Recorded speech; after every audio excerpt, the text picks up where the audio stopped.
আসসালামু আলাইকুম সুপ্রিয় দেশবাসী বন্ধুগণ, ঈদ মুবারক।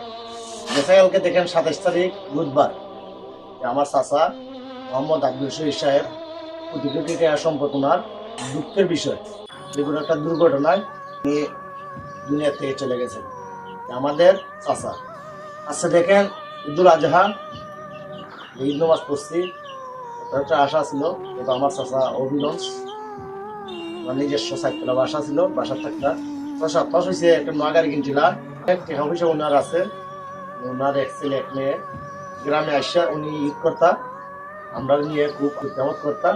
বাইরে দেখেন আজকে এই দেখেন ভাতটা নিয়ে বইছি, ওনার কোনো বাসা নাই। আজকে এই দেখেন কুরবানি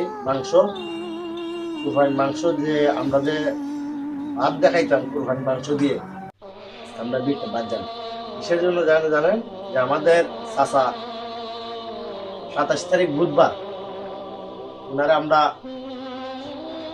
পেয়েছি আমরা, আর আজকে আমরা ঈদ করি মাংস দিয়ে ভাত খাই।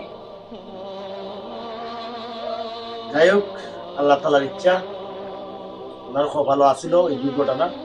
আরো সে একটি কথা বলে যে শরীরে পশম আপন না, কথাটা বাস্তব। আপন মানুষ নিজের ছেলের সন্তান বাবার সাথে করতে পারে কল্পনা ছাড়া।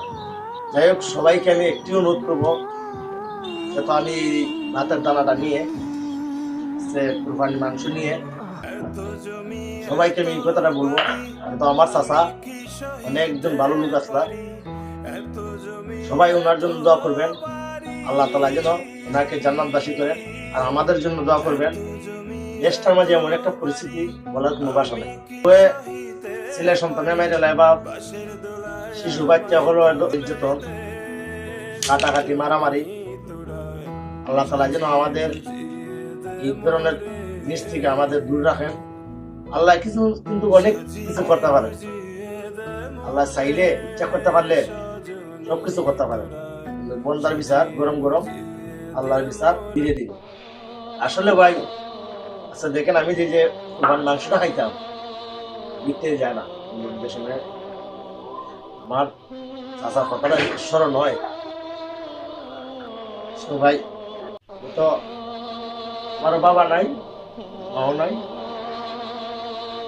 আমার চাচা যখন নিয়ে আসতাম আমার অনেক সময় আসতো ভাই, কিন্তু কালকে থেকে কিন্তু জানা যায় না দিতে দেওয়া আজকে ইচ্ছা না, তার জন্য দোয়া করবেন। বেশি বেশি